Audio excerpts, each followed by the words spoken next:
Hi friends, welcome back to my channel. ఈరోజు నేను చాలా ముఖ్యమైన విషయం చెప్తున్నానండి. ఏంటంటారా? అసలు ముందు చెప్పడం కాదండి, అడగాలి మిమ్మల్ని. మా బాల్యం మీకుందా? మేము ఎంజాయ్ చేసినంత మీరు ఎంజాయ్ చేశారా? ఎందుకంటే అండి 60స్, 70స్‌లో పుట్టిన వాళ్ళం. హ్యాపీగా బాల్యాన్ని ఎంజాయ్ చేశామండి. మా బాల్యం మీకెక్కడిది అని అడగొచ్చు నేనైతే. ఎందుకంటే అండి, అప్పట్లో అండి సినిమా చూడాలంటే నేల 50 పైసలండి. బెంచి అని ఉండేదనమాట. అది రూపాయి. అంటే రూపాయికే ఎళ్ళేవాళ్ళం ఎప్పుడు. ఎందుకంటే నేల ఎప్పుడు వెళ్ళలేదు. నాకు కూడా తెలీదు. అందుకని ఆ రూపాయి సినిమా కోసం ఎంత దూరం నడిచేవాళ్ళమో తెలుసా అండి? మచిలీపట్నంలో తెలిసిన వాళ్ళకి జస్ట్ చెప్తాను అంచనా కోసం. ఇక్కడ దాదాపు గొడుగుపేట నుంచి లక్ష్మీ టాకీస్ సెంటర్ వరకు వెళ్ళి, రూపాయి పెట్టి సినిమా చూసే ఛాన్సొచ్చేదండి. అంటే ఎన్ని కిలోమీటర్లు నాకట్లయితే లెక్క తెలీదు. చాలా దూరమండి. అంతంత దూరం వెళ్లి గూడా సినిమా చూసేవాళ్ళం. కానీ ఆ సినిమా చూసిన ఆనందం ఎంతవరకు ఉండేదో తెలుసా అండి? ఇంటికొచ్చి అమ్మానాన్నలకి స్టోరీలు చెప్పి, లేతే ఫ్రెండ్స్‌తో స్టోరీలు చెప్పి, ఈ హీరోయిన్ అలా చేయకూడదే, ఆ హీరో చూడు ఎలా చేశాడో, ఇట్లా మాట్లాడుకునేవాళ్ళమండి. మీకు ఇంకో విషయం చెప్పనా? ఇప్పటికి కూడా మా ఫ్రెండు అంటే చిన్నప్పుడు ఫ్రెండు, ఇప్పుడు ఆడపడుచండి, మా చిన్న ఆడపడుచు. తనతో అయితే 'దేవత' సినిమా గురించి ఇప్పటికీ వాదించుకునేంత చిన్న పిల్లలం అయిపోతాం మేము. ఎందుకంటే 'దేవత' సినిమాలో శోభన్ బాబు, శ్రీదేవి, జయప్రద. అయితే జయప్రద అంటే నాకిష్టం, శ్రీదేవి అంటే తనకిష్టం. ఇప్పటికి వాదించుకుంటామండి. మా బాల్యం అలా ఉండేది. ఎందుకంటే హ్యాపీగా గడిపేసేవాళ్ళమండి. ఏ కల్మషాలు లేని రోజులనమాట అవి. ఇప్పుడా అమ్మో! అసలు బాల్యమే లేకుండా పోయింది కదా పిల్లలకి. తర్వాతండి నా చిన్నప్పుడు అంటే పెళ్ళైన తర్వాత, పెళ్లి కాకముందు ఫ్రెండ్‌షిప్, తర్వాత పెళ్ళనుకోండి. అంతకు ముందండి నా చిన్నప్పుడైతే మా ఇంటి ముందే అండి చెరుకు పానకం అంటారు తెలుసా మీకు? చెరుకుని బెల్లం పాకం పడతారండి. ఎద్దులు తిరుగుతూ ఉంటాయి ఇలా గానుగలాగా. తిరిగితే అక్కడ చెరుకు రసంతో బెల్లం పాకం తయారు చేస్తారండి. అది తాటి రేకులుంటాయి కదా! తాటి కొమ్మలకుండే ఎండు రేకులు అలా చెప్తేనే మీకు అర్థమవుద్ది. మేము తాటి కమ్మలనేవాళ్ళం. దాని మీద పెట్టండి బెల్లం ఇచ్చేవారనమాట. ఆ గానుగ దగ్గరికెళ్తే. దాన్ని తింటూ ఎంజాయ్ చేసేవాళ్ళమండి. ఇప్పుడు ఎన్ని బెల్లాలు తిన్నా గూడా ఆ టేస్ట్ అయితే రాదండి. ఆ ఉడుకుతున్న బెల్లం, ఉడుకు బెల్లం అంటారు దాన్ని. అది తినేవాళ్ళం.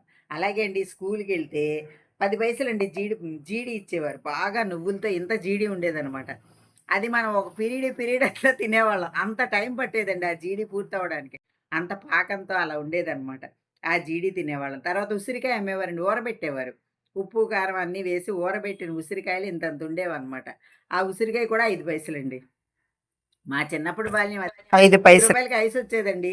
ఇప్పుడు మీకెక్కడొస్తుంది? రూ. 10 పెడితే ఏదో మామూలుదొస్తోందనుకోండి. కానీ మా ఐస్ చాలా పెద్దగా, పొడవుగా ఉండి ఎక్కువ సేపు తినేటట్టు ఉండేదనమాట.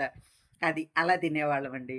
తర్వాత రూపాయి పెడితే 2 పూరీలిచ్చేవారు మా చిన్నప్పుడు. ఎప్పుడైనా నేను క్యారేజ్ అంటే అమ్మ క్యారేజ్ కట్టలేకపోతే రూపాయి ఇస్తే, ఆ రూపాయిని ఎంత భద్రంగా దాచుకునేదాన్ని. ఎందుకంటే నాకు పూరి అంటే ఇష్టమండి. ఆ పూరి తినడం కోసం. స్కూల్ పక్కనే ఉండేదనమాట హోటల్ గణేష్ భవన్ అని చెప్పని. అది ఏంటి గణేష్ హోటల్ అంటే ఇప్పుడు మా ఫ్రెండ్ అండి. నేను వీడియోలో కూడా చెప్తూ ఉంటాను. మా కమలా కంచిలో ఉంటుందని చెప్తూ ఉంటాను. నా వీడియోలు చూసే వాళ్ళకి తెలుసు ఆ ఫ్రెండ్. వాళ్ళదనమాట హోటల్ అయ్యర్స్ అనమాట. అసలు పూరి ఉండేదండి. అద్భుతంగా ఉండేది. ఆ 2 పూరీలు మధ్యాహ్నం మేము 8థ్, 9థ్, 10థ్ నేను గర్ల్స్ హై స్కూల్‌లో చదివానండి. ఆ పక్కనే అనమాట ఆ హోటల్. అందుకని ఎవరైనా చిన్న పిల్లలుంటే వాళ్ళతో తెప్పిచ్చేసుకొని అక్కడ కూర్చొని తినేసేవాళ్ళం. లంచ్ కిందనమాట ఆ పూరి. అట్లా అండి మా బాల్యం అలా ఉండేది. తర్వాతండి వీసీఆర్‌లంటే మీకేంటో తెలుసా? ఇప్పుడంటే ఫోన్‌లో చక్కగా రిమోట్ పట్టుకుని ఇలా నొక్కేస్తున్నారు.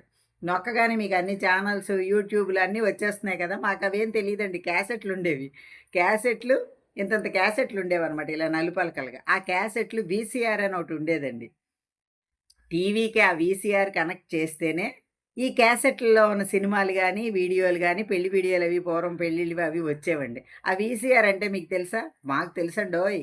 అంతే గాదండి, ఇంకోటి కూడా తెలుసు. ఏంటంటే, ఇప్పుడు మీరు టీవీల్లో ఇప్పుడు కావాలంటే అప్పుడు పాటలు, యూట్యూబుల్లో, ఛానల్స్‌లో పెట్టుకొని చూసేస్తున్నారు కదా! మేము అలా కాదండోయ్! శుక్రవారం కోసం ఎదురు చూసేవాళ్ళం. శుక్రవారం ఎందుకంటే చిత్రలహరి వచ్చేదండి. పాత సినిమా పాటలన్నీ వేసేవారు. అంటే అప్పుడు మాకవి కొత్తవేలెండి. ఆ సినిమా పాటల కోసం శుక్రవారం చిత్రలహరి కోసం ఎదురు చూసేవాళ్ళం. ఇంతకీ మీ ఇంట్లో టీవీ ఉందా అని అడుగుతున్నారా? అప్పుడు మా ఇంట్లో టీవీ లేదండి. ఆ శుక్రవారం చిత్రలహరి చూడడం కోసం టైం గబగబా పని చేసేసుకుని, అంటే పెద్ద పనేం చేసేదాన్ని కాదులెండి పుట్టింట్లో. మా ఎదురుగుండా అనమాట లలిత వాళ్ళ ఇంట్లో ఉండేదండి. ఆ అమ్మాయి పిలిచేదనమాట. "పిన్ని శుక్రవారం ఇదొచ్చేస్తుంది పిన్ని చిత్రలహరి తొందరగా కానీ" అంటే గబగబా పరిగెత్తుకెళ్ళిపోయి, ఆ చిత్రలహరి చూసేసి ఇంటికొచ్చేవాళ్ళం. ఆ పాటలు కూడా అండి ఎంత ఎంజాయ్ చేసేవాళ్ళమండి. ప్రతి పాట నేను కూని రాగం తీసిందేనండి చిన్నప్పుడు. పెద్ద సింగర్‌నేం కాదు గానీ, ఆ పాటలన్నీ పాడేసేదాన్ని. తర్వాత ఆదివారం వస్తే సినిమా. తర్వాత పొద్దున పూటండి ఎప్పుడైనా ఖాళీ ఉంటే రామాయణం చూసేవాళ్ళమండి. భారతం కూడా వచ్చేది. అలా అనమాట. అయితే ఇంకో విషయం చెప్పనాండి, ఇప్పుడు మనం సెల్ ఫోన్ ఇలా పట్టుకొని అలా మాట్లాడేస్తున్నాం గదా! అట్లా కాదండి. అప్పుడు ఎవరికో ఒక కాలనీకి ఒక ఫోన్ ఉండడం గొప్ప విషయం అండి. ఆ లలిత వాళ్ళు కొంచెం ఉన్నవాళ్ళండి. వాళ్ళ ఇంట్లోనే ఉండేది ఆ ఫోన్ కూడా. ఫోన్ ఎప్పుడు నేను యూజ్ చేయలేదులెండి. ఎప్పుడు యూజ్ చేశానంటే ఇంచుమించు 92 ఆ టైంలో 92-93 మధ్యలో ఒక్కసారి వాళ్ళ ఫోన్ నేను వాడానండి. ఎలాగూ అంటే మా పెళ్లి 92లో అయింది. సంక్రాంతికి మా నాన్నగారు ఇక్కడికి తీసుకొచ్చారు. అప్పుడు మా వారికి ఫోన్ చేయడానికి నేను ఆ ఫోన్ దగ్గరికెళ్ళి వీనికి ఫోన్ చేశాననమాట. వస్తున్నారా పండక్కి అని. అంతే. అదొక్కటేనండి నేను ఆ ఫోన్ యూజ్ చేసింది. ఎందుకంటే అది కూడా పెద్దగా మేము అప్పట్లో తెలీదండి. ఆ ఫోన్‌లు కూడా తెలీదనమాట. అది ల్యాండ్ ఫోన్‌లు. అయితే మా పెళ్ళైన కొత్తలో మా ఇంట్లో కూడా ల్యాండ్ ఫోన్ ఉండేదండి. అలా తెలుసు. ఇట్లా అండి బాల్యం ఎంత బాగా గడిచేదనుకున్నారు? ఏటికెళ్ళిపోయేవాళ్ళమండి. మా ఫ్రెండ్స్ అందరూ అనమాట. కార్తీక మాసమే అక్కర్లేదు మాకు పిక్నిక్‌లకి. ఎప్పుడు మూడొస్తే అప్పుడనమాట అందరం కలిసి ఏవో ఒక వంటలు అమ్మలు చేసిచ్చేవారు గదా! అప్పుడు మాకు చేసుకోవడం రాదులెండి.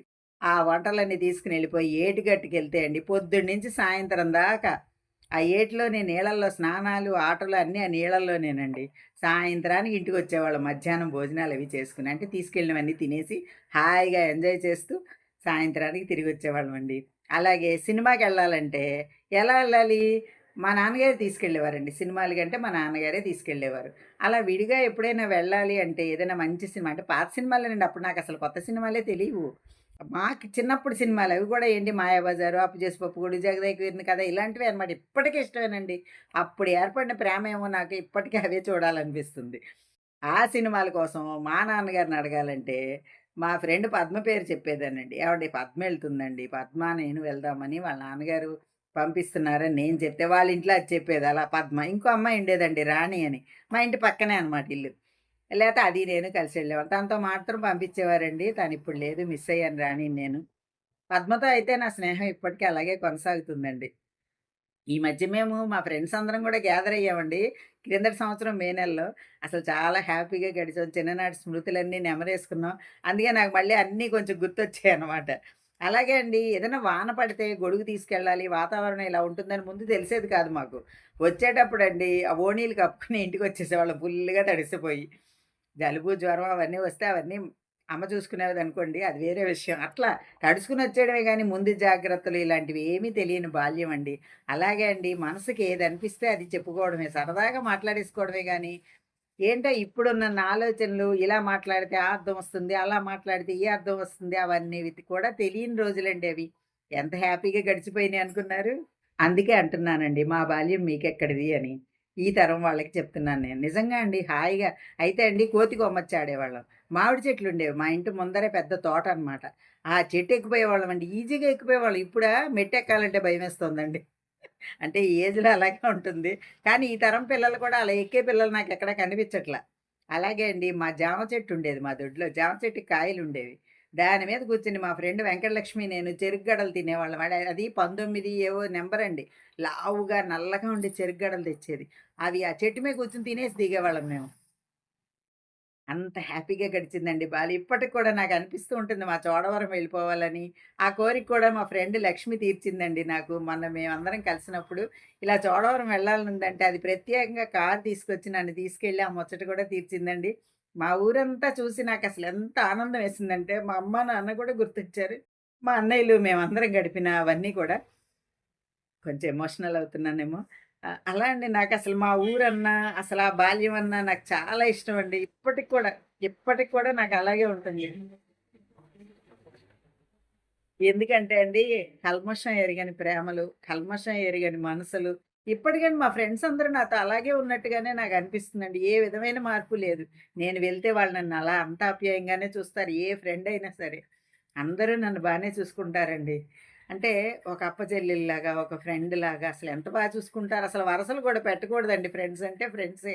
ఎంత ప్రాణంగా చూసుకుంటారో ఇప్పటికి కూడా వాళ్ళ ఇంటికెళ్తే అంత ఆప్యాయంగా చూసుకుంటారో, అలాగే మేము కలిసిన ఆనందాన్ని అసలు నేను చెప్పలేనండి. ఎంత ఆనందంగా ఫీల్ అయ్యామో చెప్పలేమనమాట.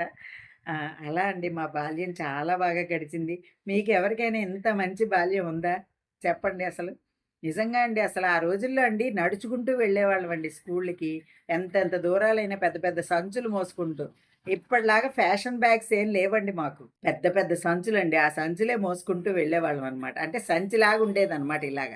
ఇలా తగిలించుకునేదనమాట. అదేసుకునే వెళ్ళిపోయేవాళ్ళం. ఒక్కోసారి ఇలా నెత్తికి తగిలించుకునేవాళ్ళం. అంటే పెద్ద హ్యాండిల్ ఉండి బ్యాగ్ ఉండేది. మా అమ్మ అదే కుట్టిందిలెండి నాకు. మా అమ్మ కుట్టిన బ్యాగ్ అనమాట. ఈ నెత్తికి ఇలా హ్యాండిల్ తగిలిచ్చేసుకొని బ్యాగ్ వెనక్కేసుకొని నడుచుకుంటూ వెళ్ళిపోయేవాళ్ళం. యూనిఫార్మ్ గూడా నాకెన్ని జతలుండేవో చెప్పనా అండి? 2 జతలే ఉండేవి. ఎయిత్ క్లాస్‌లో గర్ల్స్ హై స్కూల్‌లో జాయిన్ అయినప్పుడు మా అమ్మ కుట్టిచ్చింది. బ్లూ కలర్ లంగా, వైట్ ఓణి, వైట్ జాకెట్. అయితే ఎయిత్ నుంచి నైన్త్ చివరకొచ్చేసరికి ఇక 10థ్‌లో అడుగు పెడతాననగా ఆ లంగా పొట్టయిందండి. పొట్టయితే మా అమ్మగారు ఏం చేశారో తెలుసా అండి? ఈ లంగాకి మధ్యలో అడుగు నుంచి ఈ మాత్రం దూరంలో ఇక్కడ ఒక వైట్ క్లాత్ ఏసేసారండి మ్యాచింగ్‌లాగా. అదే వేసుకొని ఎళ్ళేదాన్నండి స్కూలుకి. ఇప్పట్లాగా ఇలా ఏదైనా చిరిగినా, పాడైనా వెంటనే కుట్టిచ్చేయడమో, లేతే కొత్తయి కొనేయటమో అలాంటివి ఏమీ లేవండి మా బాల్యంలో. అదే వేసుకొని ఎళ్ళిపోయేదాన్ని. ఆ 10థ్ అయితే గడిచిపోయింది. అలా అనమాటండి. ఎంత చక్కని బాల్యం అండి మాది. చాలా హ్యాపీగా చాలా ఇప్పటికి తలుచుకుంటే నాకు ఆనందంతోనే కళ్ళు చెమరించాయండి నాకు. అంత ఇదిగా ఉంటుందనమాట. మా బాల్యం మీకెక్కడిది అని అందుకే అడుగుతున్నాను. ఏమంటారు? ఎవరికైనా అంటే మాలా జరిగిందా బాల్యంలో? చెప్పండి. ఎవ్వరైనా సరే తప్పకుండా కామెంట్స్‌లో తెలియచేయండి. నా వీడియో అంతా ఓపికగా చూస్తే అర్థమవుతుంది మీకు. చూడలేదనుకోండి ఓకే. No problem. దానికి కూడా నేనేం అనుకోను. ఇంతకీ ఈ వీడియో అయితే మీకు నచ్చిందా? మా బాల్యం ఎలా ఉందంటారు? వీడియో నచ్చితే like, share and subscribe my channel. Thank you.